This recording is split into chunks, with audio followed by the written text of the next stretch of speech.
Kingdom part 5। देखो पिछले वाले पार्ट में हमने ये जो था क्लोरोफाइसी यानी जिसको ग्रीन एल्गी बोलते हैं कंप्लीट कर लिया था। हमने इसके एग्जांपल्स भी याद कर लिए थे। एग्जांपल्स एक बार देख लेते हैं किस ट्रिक से याद किए थे। इसके एग्जांपल्स हमने याद किए थे SUV CC से। अब मैं आपको एक चीज़ बताना चाह रहा हूँ, जो एक चीज़ रह गई थी वो ये रह गई थी कि यहाँ पे जो क्लोरोफाइसी जो होती है उसके अंदर 2 से 8 फ्लैजिला होते हैं। और कैसे फ्लैजिला होते हैं? इक्वल होते हैं। असल में जो है यहाँ पे इक्वल लिखा था वो आपको दिख नहीं रहा होगा, इस जगह पर इक्वल लिखा था। तो आप इसको समझ जाइएगा कि यहाँ पे क्लोरोफाइसी जो होता है उसके अंदर 2 से 8 फ्लैजिला होते हैं। और कैसे होते हैं? इक्वल होते हैं। कैसे होते हैं? इक्वल होते हैं। ठीक है, आगे बढ़ते हैं। हम आगे हम अगला टाइप के जो एल्गी होती है जिसको हम क्या बोलते हैं? फियोफाइसी। अब फियोफाइसी जो होता है ना, इसको क्या बोलते हैं? ब्राउन एल्गी बोलते हैं। ठीक है, तो इसको हम स्टार्ट करते हैं आज। सबसे पहले देखो, primarily found in marine habitat, यानी कि जो ब्राउन एल्गी होती है वो कहाँ पाई जाती है? मेरीन हैबिटेट में पाई जाती है, यानी कि समुंदर वाले इलाकों में पाई जाती है। ठीक है, समुंदर में पाई जाती है, ऐसा बोल सकते हैं। They range from simple branch filamentous form ectocarpus to profusely branched form like kelps may reach a height of 100 feet। इसको मैं समझाता हूँ। देखो कि ब्राउन एल्गी जो होती है ना, इसकी जो रेंज होती है, साइज का रेंज बहुत ज़्यादा जो है वेरी करता है। ये बहुत ज़्यादा छोटी सी भी हो सकती है, सिंपल ब्रांच फिलामेंटस फॉर्म, यानी कि बहुत ज़्यादा छोटी सी ब्रांच्ड, और ऐसे धागे जैसी फिलामेंटस स्ट्रक्चर भी हो सकता है इसका छोटा सा, जिसको वो हम बोलते हैं एक्टोकार्पस।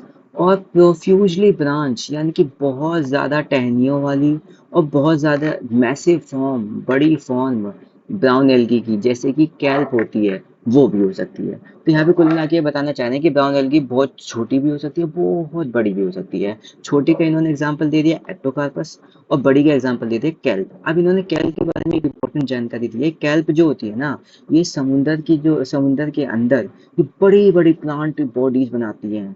लगभग 100 मीटर तक बना सकती है। 100 मीटर बहुत हाइट होती है। ठीक है, they have chlorophyll A and C, carotenoid and xanthophyll। अब इम्पोर्टेंट, सबसे इम्पोर्टेंट जो क्वेश्चन आता है वो आता है कि कौन सी जो एल्गी है उसके पास कौन सा जो पिगमेंट होता है। अब यहाँ पे देखो, जो हमने पढ़ा था क्लोरोफाइसी, उसके अंदर कौन सा पिगमेंट होता है? क्लोरोफिल A और B होता है। कंपैरिजन करते चलेंगे साथ में।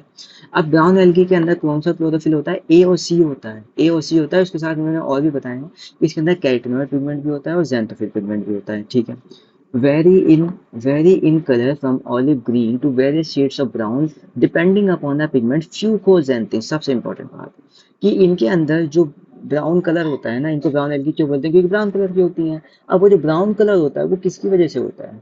जो ब्राउन कलर होता है इनका, वो किसकी वजह से होता है? फ्यूकोजैंथिन की वजह से होता है। ये सबसे इंपॉर्टेंट है। फ्यूकोजैंथिन के कारण ही इनका कलर ब्राउन होता है। अब इनका जो कलर है ना वो बहुत ज़्यादा वेरी कर सकता है। ये ऑलिव ग्रीन भी हो सकती है, जैसे ऑलिव ग्रीन कलर होता है।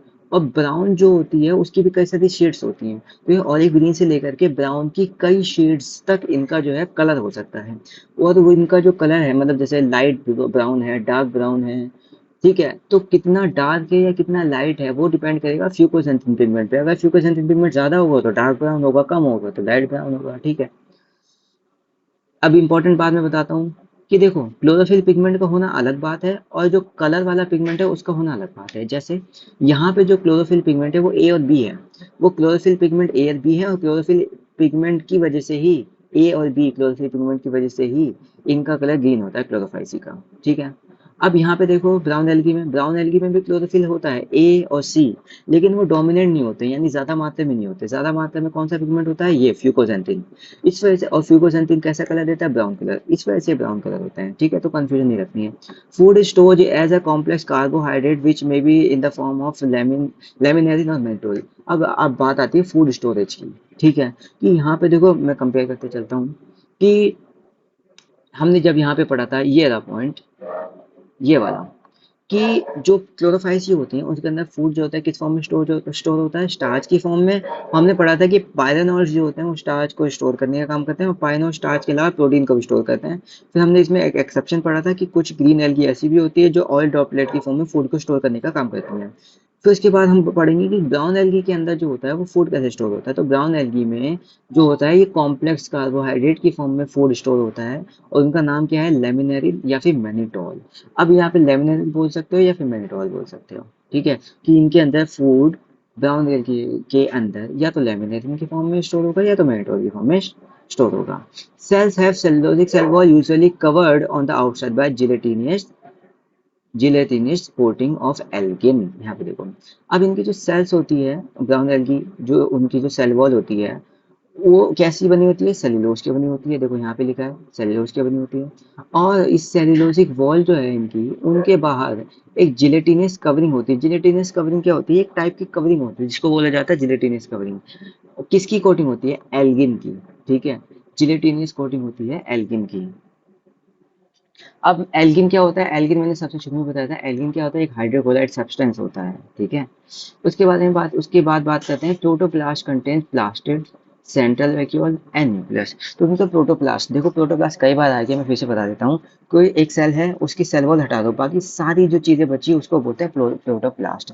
चाहे सेल मेम्ब्रेन हो, चाहे साइटोप्लाज्म हो, सेल ऑर्गेनल्स हो, न्यूक्लियस हो। ठीक है, तो उसके प्रोटोप्लास्ट में क्या होगा, प्लास्टिड्स होंगे, प्लास्टिड मतलब क्लोरोप्लास्ट इनको बोलते हैं। सेंट्रल वैक्यूल होगी एक बड़ी सी, और न्यूक्लियस होगा। अब उसके बाद बात करते हैं प्लांट बॉडी कैसी होती है इनकी।